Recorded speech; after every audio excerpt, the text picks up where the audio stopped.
물론 여긴 국민 라디오. 이강윤의 오늘, 이제는 정가 산책으로 함께합니다. 정치권 동향 생생하게 풀어드릴 분은요. 네, 양정대 기자 안녕하세요. 네, 안녕하세요.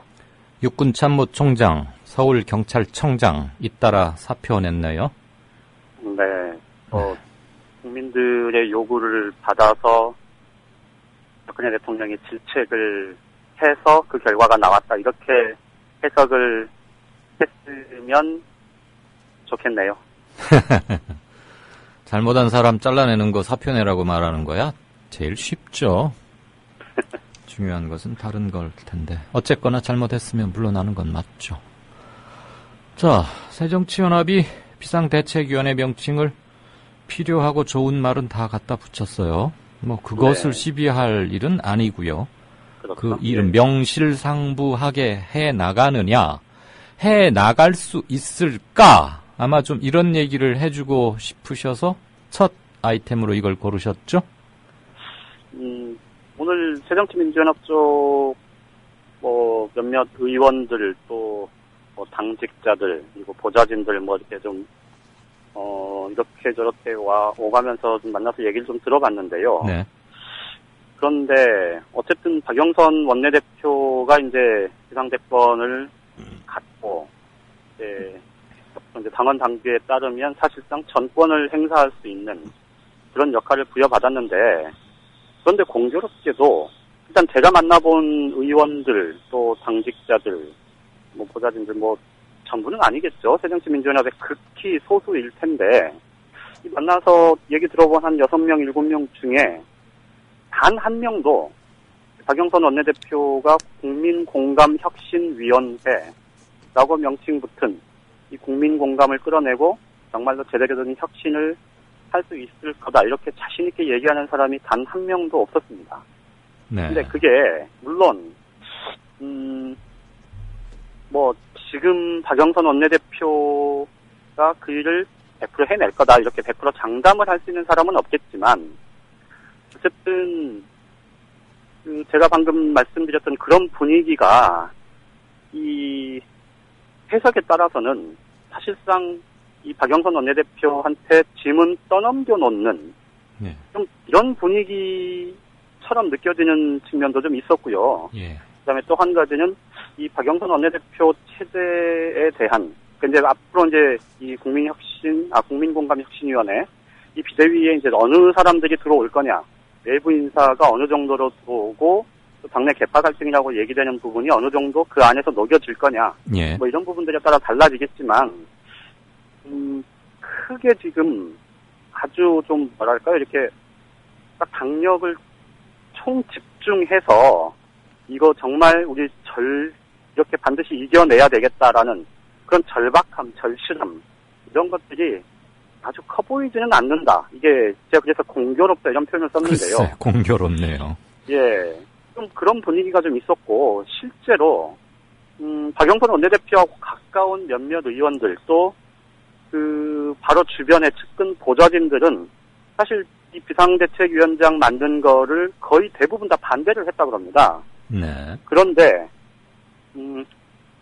아시다시피 박영선 원내대표가 이 당 상임 고문들, 또 선수에 따라서 중진 의원들, 초선 의원들, 또 비례대표 의원들 이렇게 쭉 만나지 않았습니까? 네. 근데 그 과정에서 사실상 박영선 원내대표가 비상대책위원장을 맡아야 된다, 이런 이제 공감대가 의원들 사이에서 대체로 쭉 형성이 됐었다, 이런 얘기가 나왔는데, 이게 결국은 죄송합니다. 그 전체적인 흐름들을 좀 하나로 모아내는 그런 움직임 속에서 박영선 원내대표로 이렇게 자연스럽게 상황이 간 건지, 아니면 실제로 여러 개파들이 어쨌든 자신들이 보험을 들어놓고 있는 이 박영선 원내대표로 가는 게 무난하다, 이렇게 판단을 한 건지, 그 부분은 좀 지켜봐야 되겠지만, 어쨌든 좀 전체적인 흐름, 분위기, 이런 것들이 방향은 말씀하신 대로 국민 공감을 끌어내고 또 당을 제대로 철저하게 혁신해내는 이런 큰 흐름은 잡아놨지만, 계획은 잡아놨지만, 이게 실제 현실화되는 과정에서 어느 정도 탄력을 받고 정말로 이 야권 지지층의 바람과 기대대로 갈 수 있을지 좀 장담하기가 쉽지는 않아 보인다. 이런 말씀을 드릴 수밖에 없을 것 같습니다. 그러니까 결국 박영선 원내대표한테 다 독배를 미루고 네. 어떻게 하는지 한번 보자. 그리고 대충 수습이 되어가고 어떻게 하면은 어쨌거나 2016년 국회의원 총선의 공천권을 행사할 수 있는 차기 당대표나 나는 준비해야겠다. 뭐 좀 당의 머리 큰 사람들이 이런 생각에 아직도 많이 하고 있다면 그야말로 국민공감혁신위원회란 이름은 또 한 번 허탈해지는 게 아닌가 그런 생각도 좀 일단 오늘 듭니다. 박영선 원내대표가 기자회견을 통해서 했던 얘기들 좀 핵심적인 것만 몇 가지 말씀을 드리면 네. 일단 국민공감 이 얘기를 하면서 사실 투쟁정당의 이미지를 벗어나서 생활정치 이 의제들을 가지고 경제민주화, 정의, 복지 이런 부분들을 좀 적극적으로 실천하는 이 능력 있는 정당이 되겠다 이런 얘기를 했었고요. 네. 또 혁신과 관련해서는 이 당내 공천 문제에 대한 그 비판적인 이 순서기들을 이제 의식했겠죠. 그래서 얘기한 게 사실상 전략 공천은 배제하겠다. 예. 그리고 선진국이 진행하고 있는 오픈 프라이머리를 도입하는 것 등을 포함해서 이 선거제도 개혁에 대한 이런 의지도 밝혔거든요. 예. 그런데 이 두 가지 문제가 사실은 좀 어떻게 보면 굉장히 상충되거나 네. 자칫 잘못하면 정말 이렇게 중구난 방식으로 해서 흐지부지 될 우려 이런 부분들을 배제할 수가 없어 보이는데 특히 이 공천 문제 네. 그리고 이 선거제도 개혁 문제 이거는 사실상 여야 협상이 필요한 대목도 있고 특히나 이 당내 공천 문제에 있어서 상향식 공천이라는 그 명분이 굉장히 주는 그런 뭐랄까요 그 선점 효과 이런 것들이 지금 새누리당이 갖고는 있지만 사실 상향식 공천의 원조 실질적인 상향식 공천을 해왔던 게 예전에 이제 지금 새정치민주연합의 전신이라고 할 수 있는 17대 국회 당시에 열린우리당 그랬죠. 아니었습니까? 네네네.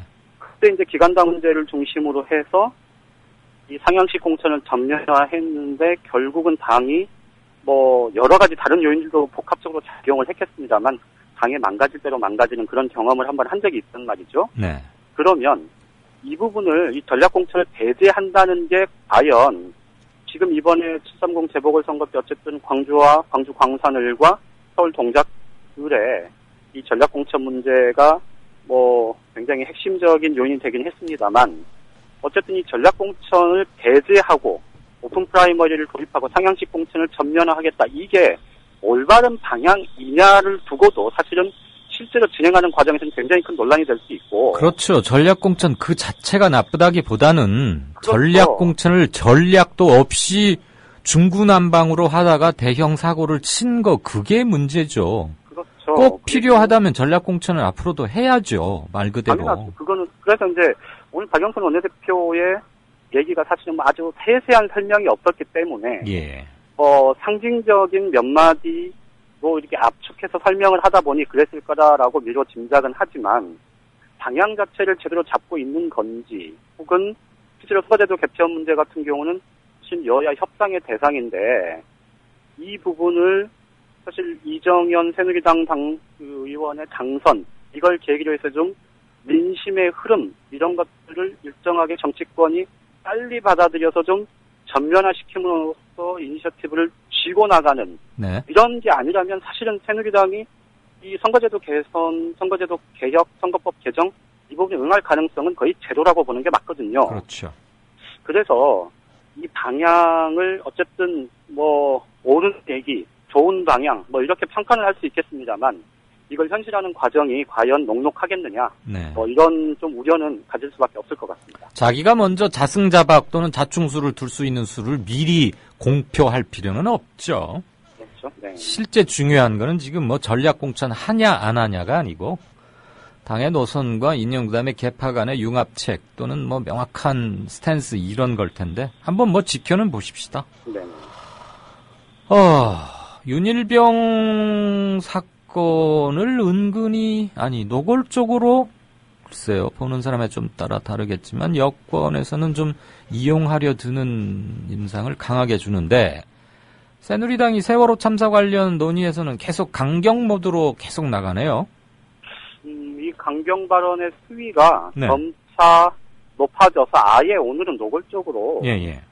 이 여야가 사실 어제까지 좀 의견을 일부 접근시켰던 이 세월호 특별법 과정에서 특검 도입 문제, 특검 도입 필요 없다라는 얘기가 이제 공개적으로 나오기 시작했고요. 예. 한때는 특검 하자는 게 새누리당 아니었잖아요. 그렇죠. 예. 특검해서 거기다가 기소권, 수사권과 기소권 주면 사법 체계와도 충돌하지 않고 그래서 그걸로 되어가는 줄 알았는데 그만 730 끝나고 나서는 이제 그것도 안 하겠다는 거 아닙니까? 그렇죠. 특검 안 하겠다는 것뿐만 아니고 경제 살리기의 중요성을 강조하려다 보니 네. 본의 아니게 그런 얘기가 나왔겠다. 이렇게 좀 선의를 해석하고 싶습니다만, 네. 어쨌든 세월호 참사 세월호 문제 때문에 경제가 죽어가고 있다. 서민 경제가 다 죽는다. 이런 얘기를 이제 공공연하게 아주 노골적으로 하기 시작한 거죠. 공식회의에서. 예.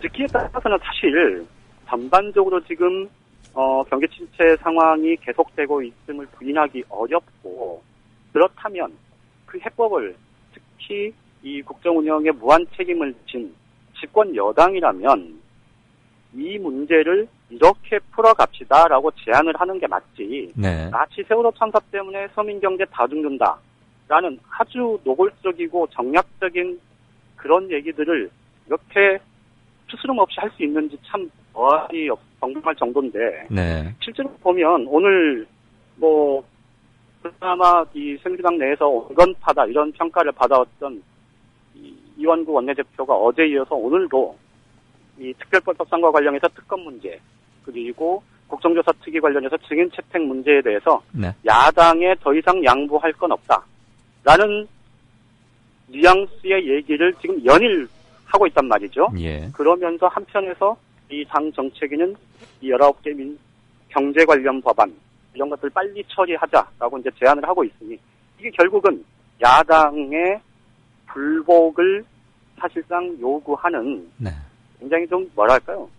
이 정치의 기본이라고 할 수 있는 대화와 타협 그리고 그를 통해서 이렇게 좀 공감대를 넓혀가는 그런 정치의 과정은 당분간은 좀 보기 어려울 것 같다라는 이 생각이 분명해질 만큼 굉장히 연일 지금 강경 모드를 쏟아내고 있어서 앞으로 이 문제, 세월호 참사와 관련한 이 특별법 제정 문제나 이 국조특위 활동은 적어도 정기국회가 시작하기 전에 뭔가 이렇게 하나라도 애듭이 지어지는 건 사실상 불가능해졌다. 이렇게 말씀을 드려야 될 것 같습니다. 네.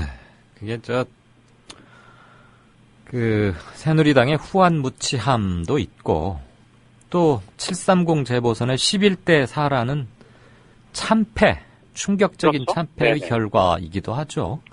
오만방자할 빌미를 준 거. 그렇죠. 네. 예. 그래서 참 중요했는데, 참 모든 선거는 국민의 심판이자 민의의 표출이긴 하지만 결정적인 의미를 갖는 선거란 띄엄띄엄 늘 모든 선거가 그런 건 아니지 않습니까? 그렇죠. 예. 근데 이번 같은 경우는 바둑으로 치면은 대마의 향배에 대단히 중요한 한 수, 작점이었는데, 참, 여러모로 해서 아쉬움을 남고, 결국 힘들어지고, 그런 것은 직접적으로는 세월호 유가족 및 그 관련 가족들인 것이고, 그렇죠. 네. 그 사건을, 그 참사를 통해서 대한민국이 어쨌거나 아픔을 딛고 질적인 변화를 일으켜야 할 거의 절체절명의 기회였는데, 이것을 그만 좀 잃어버리고 가고 있는 것 아닌가. 그 점에서 많이 열패감, 그런 것들이 좀 아쉽습니다. 오늘 박근혜 대통령이 국무회의에서 730 재보궐선거 결과에 대해서 이 민의의 대변자가 되라는 의미다. 이런 얘기를 했는데요. 이게 네. 결국은 이 밀어붙이고 강경모드로 가겠다는 것을 사실상 대외적으로 천명한 거다. 이렇게 볼 수 있고. 그렇죠. 이 점에서 보면 사실 당분간 국회에는 계속 열려 있겠지만 네. 이 생산적인 수용되는 그런 흐름이 나타나기는 쉽지 않을 것 같다. 네. 이런 생각이 듭니다. 이 위기 속에서도 우리를 지원해준 사람들의 힘을 믿고 가라. 이 말이잖아요. 쉽게 말하면. 그렇죠? 예. 예, 참 무서운 얘기입니다. 네. 양정대 기자하고 오늘은 뭐, 살짝 웃는 얘기도 할 분위기가 아닌 것 같습니다.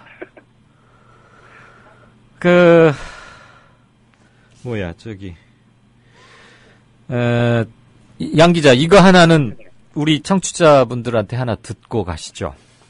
양 기자한테 하는 돌발 질문은 아니고요.